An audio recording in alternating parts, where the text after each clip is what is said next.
আজ জানিয়ে দেব আজকের ৩৫টি বড় ও গুরুত্বপূর্ণ সংবাদ। প্রথমে দেখে নিন প্রধান সংবাদ শিরোনামগুলো, তারপর থাকছে প্রতিটি খবরের বিস্তারিত। চলুন শুরু করা যাক। ১ লক্ষ চাকরির বিশাল ঘোষণা মুখ্যমন্ত্রীর। পুরুলিয়া থেকে বড় বার্তা দিলেন শুভেন্দু। কতজন পেলেন অন্নপূর্ণা যোজনার টাকা, ঘোষণা রাজ্য সরকারের। ব্যালকনি ও গাছ বেয়ে বাজার আগুতি, শর্ট সার্কিট থেকে দাউ দাউ করে জ্বলল হোটেল। বিদেশ যাওয়ার অনুমতি মিললেও ফ্রিজ করা হলো অভিষেকের ব্যক্তিগত অ্যাকাউন্ট। চরম বিপাকে পড়ে হাইকোর্টের দ্বারস্থ তৃণমূল সাংসদ। বিজেপির দুর্গে বড় ধাক্কা, বাঁকিপুর বিধানসভায় বিধায়ক হিসেবে শপথ নিলেন প্রশান্ত কিশোর। আমি কি ঘাসে মুখ দিয়ে চলি বলেই খাঁচা খুলে একের পর এক পায়রা ওড়ালেন অগ্নিমিত্রা। এন্টালি থানায় তালাবদ্ধ পুলিশ, বিজেপি নেতাদের নামে এফআইআর। জমানা পাল্টালো, তবে সংস্কৃতি বদলালো কি, উঠছে প্রশ্ন। মনসা পুজোর বড় উপহার, জঙ্গলমহলের জন্য অর্থ দিবস ছুটির ঘোষণা মুখ্যমন্ত্রী শুভেন্দু অধিকারীর। বুথ স্তরের কর্মী থেকে সোজা বিজেপির শীর্ষ পদে, কে এই বাঙালি চিকিৎসক? ২০ জন বিজেপি বিধায়ককে দল থেকে বের করে দিলেও তোলাবাজির বিরুদ্ধে বড় বার্তা শ্রমিকের। নীতিন নবীনের নতুন সর্বভারতীয় টিম ঘোষণা, বাংলা থেকে দায়িত্ব পেলেন। বিজেপির নতুন সর্বভারতীয় টিমে মহিলাদের দাপট, ফিরলেন স্মৃতি ইরানি। বসুন্ধরা রাজে আছেন বাংলার মধুচন্দাও। ২১শে জুলাইয়ের পর টিএমসিপির প্রতিষ্ঠা দিবসের কর্মসূচিতেও জট, সভা করতে চেয়ে হাইকোর্টের দ্বারস্থ কালীঘাটপন্থীরা। ফিতে নিয়ে ফ্ল্যাট মাপতে ছুটছেন শ্রমিক ভট্টাচার্যের বিস্ফোরক হুঁশিয়ারিতে তোলপাড় বিজেপি। পিস্তলের লাইসেন্স নিচ্ছি, তৃণমূলীদের উপর হিডিম হামলা প্রসঙ্গে বিজেপিকে হুঁশিয়ারি কীর্তির। ১৩ লক্ষ ফলোয়ারের জনপ্রিয় তরুণী টিকটকারকে গুলি করে খুন, হামলাকারীদের সিসিটিভি ফুটেজ ঘিরে চাঞ্চল্য। কংগ্রেস সদর দপ্তরে বন্দে মাতরম গাওয়ার সময়ে কি ঘটেছিল, সোনিয়া এবং রাহুলের বিরুদ্ধে অভিযোগের অনুসন্ধানে দিল্লি পুলিশ। সর্বভারতীয় সংগঠনে বাংলা থেকে বড় দায়িত্ব পেলেন মধুচন্দা কর। কে তিনি, বাংলার এই নেত্রীকে চেনেন? ভাঙছে ইন্ডিয়া, প্রতিবাদের অধিকার। ঝাড়খণ্ডে পড়ুয়া বিক্ষোভের মাঝে হিমন্তকে কড়া চিঠি রাহুলের। রাজ্যের শিল্পায়নের মুকুটে আরো একটি পালক, রঘুনাথপুরে একটি ইস্পাত কারখানায় শিলান্যাস করবেন মুখ্যমন্ত্রী। মমতা নয়, নেতাজি ক্ষুদিরাম ব্যানার বদলে প্রতিষ্ঠা দিবসে বড় বার্তা দিতে চলেছে তৃণমূলের ছাত্র সংগঠন। আমরা কাউকে পিটাতে যাইনি, পারস্পরিক বিবাদ নয় তো। বাঁকুড়া কাণ্ডে তৃণমূলের জঙ্গলরাজ তোপ উড়িয়ে পাল্টা প্রশ্ন সুকান্ত মজুমদারের। টিম নীতিনে গুরুত্ব নবীনদের, পদাধিকারীদের গড় বয়স ৫০। সংগঠনের রাজ সন্তোষের হাতেই স্মৃতি ইরানি, রাম মাধবের প্রত্যাবর্তন। তারাপীঠ কাণ্ডে সেই হোটেলের মালিক গ্রেপ্তার, মৃতের সংখ্যা বেড়ে ৮। বেরোনোর এক দরজা বন্ধ ছিল, তদন্তে পুলিশ। অন্নপূর্ণা যোজনার টাকা পাচ্ছেন ১.৪৫ কোটি, খারিজ ১৭ লক্ষের আবেদন। কেন বাদ পড়ল না, ফের ফর্ম পূরণ কোথায়, কিভাবে? ঘুমের মধ্যে হঠাৎ শ্বাসকষ্ট, তারাপীঠের হোটেলে ভোররাতে অগ্নিকাণ্ডে ভয়ঙ্কর অভিজ্ঞতা আবাসিকের। তলিয়ে গেল রাস্তা, ঘরে ঢুকছে নোনা জল, নিম্নচাপ ও কোটালের জাতাকলে নাজেহাল দক্ষিণ ২৪ পরগনা। শ্রাবণের শেষ সোমবারে লক্ষ্মীসরাইয়ে মর্মান্তিক দুর্ঘটনা, ভিড়ের চাপে ব্যারিকেড ভেঙে প্রাণ হারালেন ৭ ভক্ত।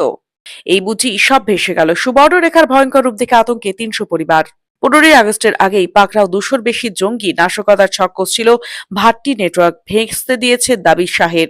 ইন্ডাস্ট্রিতে কোনো নর্দমা রাখবো না, টলিউড সাফাইয়ে করা মিঠুন। গিল্ড নির্বাচনে বড় চমক, রাস্তার ঠিকানা জিজ্ঞেস করার পরে গলায় চেন ধরে টান, ভয়ঙ্কর ঘটনা দিন দুপুরে। বিজেপি সরকারের ১০০ দিন পূর্তি, রাজ্যের ইতিহাসে সফলতম সরকার, বড় দাবি দিলীপের। এতক্ষণ শুনছিলেন সংবাদ শিরোনাম, এখন আসছি বিস্তারিত খবরে। সোমবার পুরুলিয়া থেকে একগুচ্ছ গুরুত্বপূর্ণ ঘোষণা করলেন মুখ্যমন্ত্রী শুভেন্দু অধিকারী। এদিন একটি পানীয় জল প্রকল্পের সূচনা করতে গিয়ে পুরুলিয়ায় দাঁড়িয়ে মুখ্যমন্ত্রী জানান, আগামী ৩১শে ডিসেম্বরের মধ্যে রাজ্যে প্রায় ১ লক্ষের কাছাকাছি শূন্য পদে স্বচ্ছতার সঙ্গে চাকরি দেওয়া হবে। এদিনের সভা থেকে মুখ্যমন্ত্রী জানান, school service commission, public service commission এবং পুলিশ রিক্রুটমেন্ট বোর্ডের মাধ্যমে এই নিয়োগ প্রক্রিয়া সম্পন্ন হবে।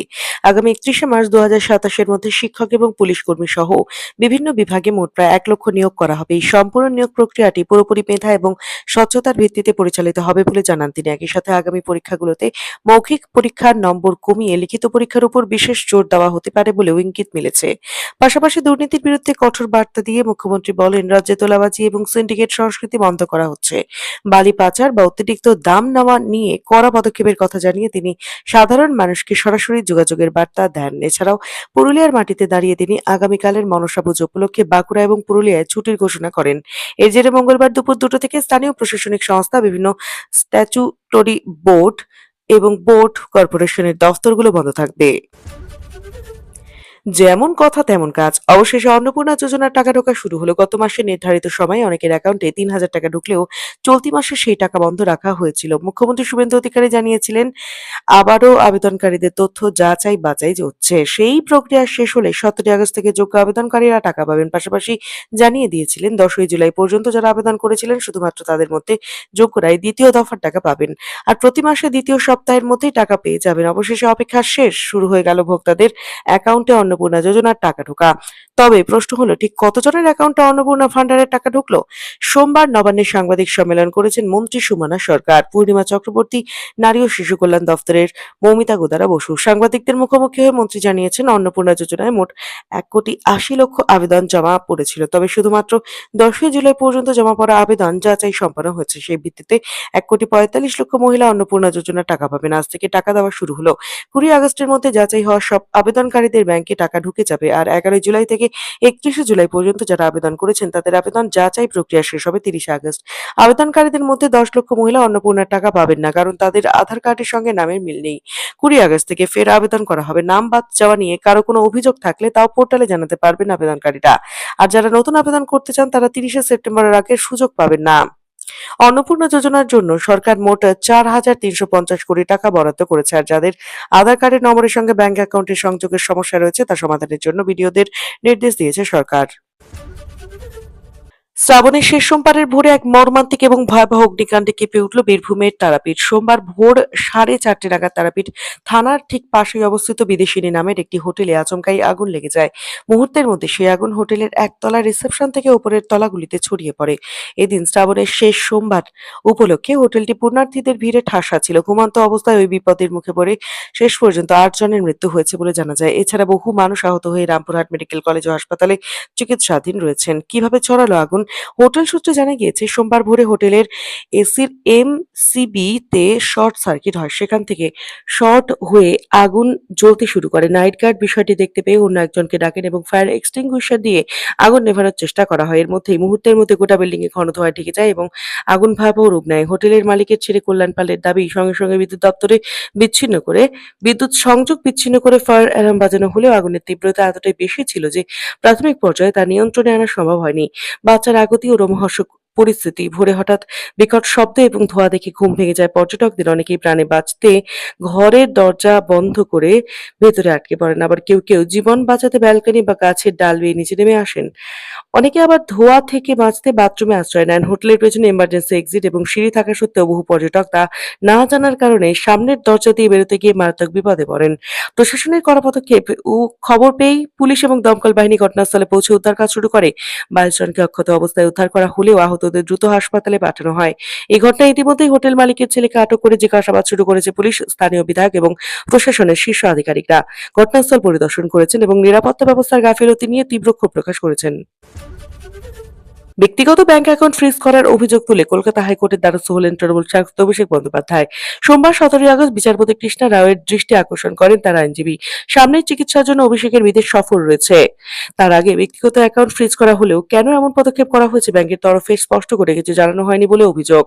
অভিষেকের আইনজীবীর বক্তব্য, যথাযথ আইনি প্রক্রিয়া ছাড়া কিভাবে একটি ব্যক্তিগত ব্যাংক অ্যাকাউন্ট ফ্রিজ করা হলো তা নিয়ে প্রশ্ন রয়েছে। ভারতীয় নাগরিক সুরক্ষা সংহিতার 107 ধারা উল্লেখ করে আইনজীবী আদালতে সওয়াল করেন, সংশ্লিষ্ট ধারার বিধান মেনে পুলিশকে অ্যাকাউন্ট ফ্রিজ করার জন্য ম্যাজিস্ট্রেটের কাছে আবেদন করতে হয়। সেই প্রক্রিয়া অনুসরণ করা হয়েছে কিনা তা নিয়ে আদালতের কাছে প্রশ্ন তোলা হয়। মামলাটির দ্রুত শুনানির আবেদনও জানান অভিষেকের আইনজীবী। শুনানির সময় বিচারপতি কৃষ্ণা রাও জানতে চান, এই ঘটনাকে কেন্দ্র করে কোনো তদন্ত চলছে কিনা। জবাবে আইনজীবী জানান, অভিষেক আদালতের নির্দেশ অনুযায়ী সংশ্লিষ্ট তদন্তে সহযোগিতা করছেন এবং তার সাথে ব্যাংক অ্যাকাউন্ট ফ্রিজ করার বিষয়টি কোনো সম্পর্ক নেই। এরপর মামলার অপর পক্ষকে নোটিশ দেওয়ার নির্দেশ দিয়েছে কলকাতা হাইকোর্ট। আগামী বুধবার মামলাটির পরবর্তী শুনানি হবে বলে জানা গিয়েছে। অন্যদিকে অভিষেকের ব্যক্তিগত অ্যাকাউন্ট ফ্রিজের ঘটনা সামনে এলেও যখন তৃণমূলের একাধিক ব্যাংক অ্যাকাউন্ট ফ্রিজ হওয়া নিয়ে আলাদা আইনি লড়াই চলছে। দলের অ্যাকাউন্ট ফ্রিজের ঘটনায় আগে ইডির পদক্ষেপকে চ্যালেঞ্জ করে আদালতে দ্বারস্থ হয়েছিল তৃণমূল। ফলে ব্যক্তিগত অ্যাকাউন্ট ফ্রিজের নতুন অভিযোগ ঘিরে রাজনৈতিক এবং আইনি মহলে ফের চর্চা শুরু হয়েছে।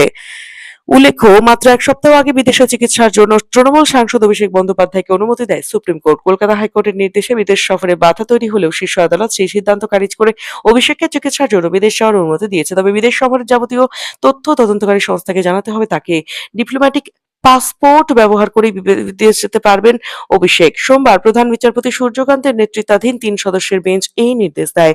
বেঞ্চে ছিলেন বিচারপতি জয়মাল্য বাগচি এবং বিচারপতি ভি মোহনা। আদালতের নির্দেশ অনুযায়ী অভিষেককে তার সফরের বিস্তারিত তথ্য তদন্তকারী সংস্থাকে দিতে হবে। কোন কোন দেশে বা শহরে যাবেন, কোন কোন হাসপাতালে চিকিৎসা বা পরামর্শ নেবেন, তবে কবে দেশে ফিরবেন এবং ফেরার বিমানের বিস্তারিত তথ্য জানাতে হবে। তবে অভিষেকের সফর সংক্রান্ত তথ্য প্রকাশ্যে না আনার আবেদনও মঞ্জুর করেছে শীর্ষ আদালত। অর্থাৎ তদন্তকারী সংস্থাকে সফরের বিস্তারিত জানাতে হলেও সেই তথ্য সাধারণ মানুষের সামনে প্রকাশ করা যাবে না। এর আগে ৫ই আগস্ট বিদেশে চোখের চিকিৎসার জন্য যাওয়ার আবেদন খারিজ করেছিল কলকাতা হাইকোর্ট। অভিষেকের বিরুদ্ধে একাধিক ফৌজদারি মামলা চলার কথা উল্লেখ করে বিদেশ সফরের অনুমতি দেয়নি সেখানে হাইকোর্ট। সেই নির্দেশকে চ্যালেঞ্জ করেই সুপ্রিম কোর্টের দ্বারস্থ হয় তৃণমূল সাংসদ। শুনানিতে পশ্চিমবঙ্গ সরকারের হয়ে সওয়াল করেন সিনিয়র আইনজীবী এস ভি রাজু। তিনি জানান, রাজ্যে বিদেশ যাওয়ার বিরোধিতা করছে কিনা, তবে অভিষেকের চিকিৎসার শংসাপত্রের সত্যতা যাচাই করা প্রয়োজন। তার বক্তব্য, সত্যিই বিদেশে চিকিৎসার প্রয়োজন রয়েছে কিনা তা নিশ্চিত হওয়া দরকার। জবাবে বিচারপতি জয়মাল্য বাগচি জানান, তাকে চিকিৎসার জন্য দেওয়া যেতে পারে। নথি জাল প্রমাণিত হলে পরবর্তী সময়ে আইন অনুযায়ী ব্যবস্থা নেওয়া হতে পারে।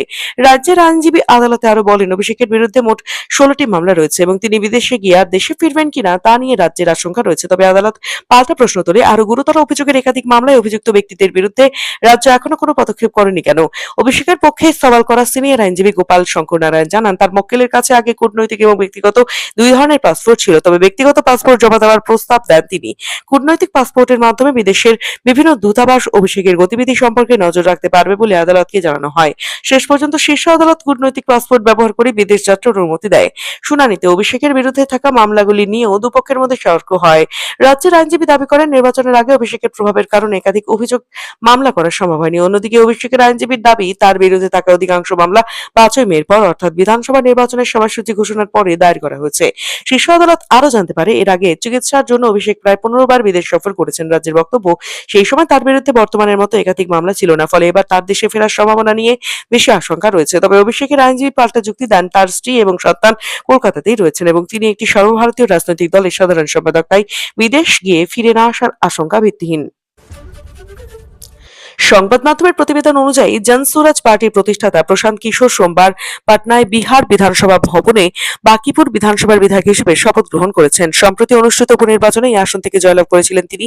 বিজেপির নীতিন নবীন রাজ্যসভায় নির্বাচিত হওয়ার পরে এই আসনটি শূন্য হয়েছিল। এই আসনে বিজেপির নীরজ কুমারকে প্রার্থী করলেও তিনি দলের ঐতিহ্যবাহী আসনটি ধরে রাখতে ব্যর্থ হন। 1995 সাল থেকেই বাকিপুর আসনটিতে বিজেপির শক্ত ঘাঁটি হিসেবে মনে করা হতো। তবে ভোট থেকে রাজনীতিতে আসা প্রশান্ত কিশোর 19,325 ভোটের ব্যবধানে এই আসনে জয় ছিনিয়ে নেন। বিধানসভার সদস্য হওয়া গর্বের বিষয়। প্রশান্ত কিশোর শপথ গ্রহণের পর প্রশান্ত কিশোর জানান যে বিধানসভায় শ্রীকৃষ্ণ সিং, কর্পূরী ঠাকুর, অনুগ্রহ নারায়ণ সিনহা, নীতিশ কুমার, লালু প্রসাদ যাদব, কেদার পান্ডে, রামবিলাস পাসওয়ান এবং সুশীল কুমার মোদীর মতো ব্যক্তিত্বরা দায়িত্ব পালন করেছেন। সেই হাউসের সদস্য হতে পারা তার কাছে অত্যন্ত গর্বের বিষয়। তিনি আরো জানান যে এই নতুন ভূমিকা তার জন্য একটি বড় দায়িত্ব। সমাজের এবং রাজ্যের কল্যাণে জীবন উৎসর্গ করা শত শত বিধায়কের পথ অনুসরণ করার কথা জানিয়েছেন তিনি।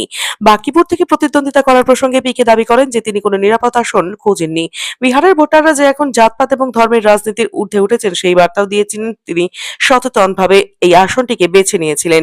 নির্বাচন কমিশনের তথ্য অনুযায়ী বাকিপুর উপনির্বাচনে ভোটদানের হার ছিল মাত্র 34.24%। ক্ষমতায় আসার পর থেকেই কলকাতার রাস্তায় ঘুরে ঘুরে বেআইনি দখলদারি উচ্ছেদ নিয়ে কড়া নির্দেশ দিয়েছেন পুরমন্ত্রী অগ্নিমিত্রা পাল। যখনই তিনি রাস্তাঘাট নোংরা দেখেছেন, ফুটপাতে বসে থাকা ব্যবসায়ীদের কড়া নির্দেশ দিয়েছেন। এমনকি ফুটপাত জুড়ে দোকান নিয়ে বসে থাকা ব্যবসায়ীদের বুঝিয়ে দিয়েছেন এভাবে চলা যাবে না। আর রবিবার থেকে বেআইনিভাবে আটকে রাখা এক পাখি বিক্রেতাকে কড়া বার্তা দিয়েছেন পুরমন্ত্রী অগ্নিমিত্রা পাল। গতকাল ল্যান্সডাউন বাজারে পরিদর্শনে গিয়েছিলেন তিনি। সেখানে গিয়ে তিনি দেখেন ফুটপাত তো বটেই, রাস্তার পাশের অনেকখানি জায়গা দখলে চলে গিয়েছে ব্যবসায়ীদের, যা দেখেই মেজাজ হারিয়ে ফেলেন মন্ত্রী। সেই সময় তার নজরে পড়ে এক বেআইনি পাখি ব্যবসায়ী, তাকেও কার্যত ধমক দেন মন্ত্রী। মন্ত্রী যখন পাখিগুলি ছেড়ে দিতে শুরু করেন সেই সময় বিক্রেতা বলেন, আমি এদের পুষি, পরে ছেড়ে দেবো। পাল্টা অগ্নিমিত্রা বলেন, তুমি তো কাটার জন্য এনেছো। বিক্রেতা বলেন, না দিদি, পুষি। সঙ্গে সঙ্গে অগ্নিমিত্রা বলেন, পোষো তুমি, কি ভেবেছো হাসি মুখ দিয়ে চলি? এরপর এক পুলিশ কর্মীকে খাঁচার পাখি খোলার নির্দেশ দেন তিনি। মন্ত্রী বলেন, ভেতরে ৩টে পাখি আছে, বাইরে ছেড়ে দিন ওদের। এরপরই কড়া ভাষায় তার হুঁশিয়ারি, এবার পাখি ছাড়লাম, পরের বার তোমার থানায় ধরে নিয়ে যাব তোমায়। গত শুক্রবার রাতে ইন্টালিতে বিজেপির দুই গোষ্ঠীর মধ্যে গন্ডগোল বাধে। মারধরের অভিযোগ ওঠে। তার প্রতিবাদে আক্রান্ত গোষ্ঠী থানায় গিয়ে বিক্ষোভ দেখান। থানাতে তালাও ঝুলিয়ে দেওয়া হয়। তালাবন্দি অবস্থায় ইন্টালি থানার পুলিশ কর্মীরা স্বাধীনতা দিবসের রাতে কলকাতায় ২০১৪ সাল আলিপুর থানা তৃণমূল আশ্রিত দুষ্কৃতীদের তাণ্ডব থেকে বাঁচতে টেবিলের তলায় গিয়ে লুকোতে হয়েছিল পুলিশ কর্মীদের। রাজ্যে পালাবদলের পরে মুখ্যমন্ত্রী শুভেন্দু অধিকারী বারবার বলেছেন, আইন শৃঙ্খলার সঙ্গে কোন রকম আপোষ করা হবে না, বাহিনীর উপরে চড়াও হয়ে কড়া নির্দেশ দেওয়া যাবে না। বিধানসভায় গুন্ডা দমন আইন পাশ করানোর সময় তিনি বলেন, পুলিশকে টেবিলের তলা থেকে বের করে গুন্ডাদের টেবিলের তলায় ঢোকানোর সময় এসেছে। কিন্তু স্বাধীনতা দিবসের রাতে ইন্টালি থানায় যে ঘটনা ঘটলো তাতে পরিস্থিতি কতটা বদলেছে তা নিয়ে প্রশ্ন উঠে গেল। রাজ্যের শাসক দলের দুই গোষ্ঠীর বিবাদের জেরে ঘণ্টাখানেক তালাবন্দী হয়ে থাকতে হলো পুলিশ কর্মীদের। কি ঘটেছিল সেদিন? ইন্টালি বিধানসভা এলাকায় বিজেপির দুই গোষ্ঠীর বিভাজন দীর্ঘদিনের। একদিকে প্রিয়াঙ্কা টিবরুয়ালের গোষ্ঠী, অন্যদিকে দুই ভাই দিলীপ রাম এবং সুদীপ রামের গোষ্ঠী। সূত্রের খবর, পদ্মপুকুরের ৫৪ নম্বর ওয়ার্ডে দিলীপ এবং সুদীপের গোষ্ঠী দুর্গাপুজো করার পরিকল্পনা করছিল, খুঁটি পুজো করেছিল, কিন্তু প্রিয়াঙ্কার গোষ্ঠী বাধা দেয় বলে অভিযোগ। যদিও প্রিয়াঙ্কা শিবিরের বক্তব্য, পুজো নিয়ে দিলীপ সুদীপের গোষ্ঠীর সঙ্গে বাগবিতণ্ডা হয় স্থানীয় বাসিন্দাদের। এই বিবাদের রেশ ছড়ায় মাঝরাতে স্বাধীনতা দিবসের অনুষ্ঠানের সময়। দিলীপ সুদীপদের শিবিরের আয়োজন করা হয়। অনুষ্ঠানে কয়েকজন চড়াও হয়ে তাণ্ডব চালান বলে অভিযোগ। কাউকে কাউকে মারধর করা হয়। এই ঘটনায় প্রতিবাদে এন্টালি থানা ঘেরাও করেন আক্রান্ত গোষ্ঠীর লোকেরা। থানার গেটে তালা দিয়ে দেওয়া হয় গভীর রাতে। এন্টালি থানায় পৌঁছন পুলিশের শীর্ষ আধিকারিকরা। তাদের মধ্যস্থতায় শেষ পর্যন্ত গোলমাল মেটে। যদিও দিলীপ সুদীপ গোষ্ঠীর দাবি, তাদের কেউ থানার গেটে তালা দেননি, পুলিশ কর্মীরা নিজেরাই তালা দিয়ে দেন। কিন্তু দিলীপ এবং সুদীপের বিরুদ্ধে এন্টালি থানায় এফআইআর রুজু করা হয়েছে বলে পুলিশ সূত্রে খবর। এন্টালিতে বিজেপির দুই গোষ্ঠীর বিবাদে আবারও স্থানীয় ঋতব্রতপন্থী বিধায়ক সন্দীপন সাহার নাম জড়িয়েছে।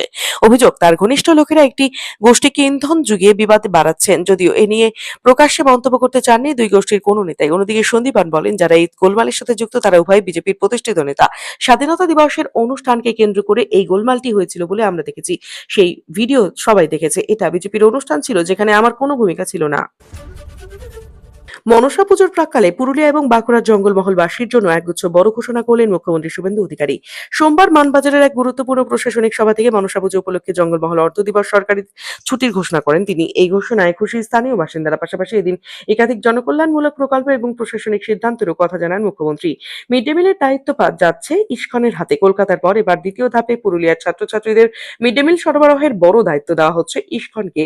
খাদ্যের মান এবং পুষ্টির উপর বিশেষভাবে জোর দিয়ে সপ্তাহে আলাদা করে দুদিন ডিম দেওয়ার কথা ঘোষণা করেছেন মুখ্যমন্ত্রী। তবে এই ব্যবস্থার ফলে স্বনির্ভর গোষ্ঠীগুলোর রান্নার সঙ্গে যুক্ত রাঁধুনিদের ভবিষ্যৎ নিয়ে যাতে কোনো অনিশ্চয়তা তৈরি না হয় সেদিকেও নজর রাখা হয়েছে। মুখ্যমন্ত্রী স্পষ্ট করে জানিয়ে দিয়েছেন যে এতদিন যারা মিড ডে মিল রান্নার কাজে যুক্ত ছিলেন তাদের চাকরি বা কাজ সম্পূর্ণ বহাল থাকবে। জনকল্যাণ শিবির এবং বালির দাম নির্ধারণ, এদিনের সভা থেকে নতুন করে জনকল্যাণ শিবির চালুর ঘোষণা করা হয়। সেখান থেকে বিধবা ভাতা, বার্ধক্য ভাতা এবং বিশেষভাবে সক্ষম ব্যক্তিরা নির্দিষ্ট ভাতার জন্য সহজেই আবেদন করতে পারবেন। বিগত ৩ মাস ধরে বালির দাম নিয়ে বাজারে যে টানাপোড়েন চলছিল, এদিন তার অবসান ঘটিয়ে বড় পদক্ষেপ করেছে। বালির দাম প্রতি ইউনিট ১২০০ টাকা নির্দিষ্ট করে দেওয়া হয়েছে। এর বেশি দাম নেওয়া যাবে না বলে কড়া বার্তা দিয়েছেন মুখ্যমন্ত্রী।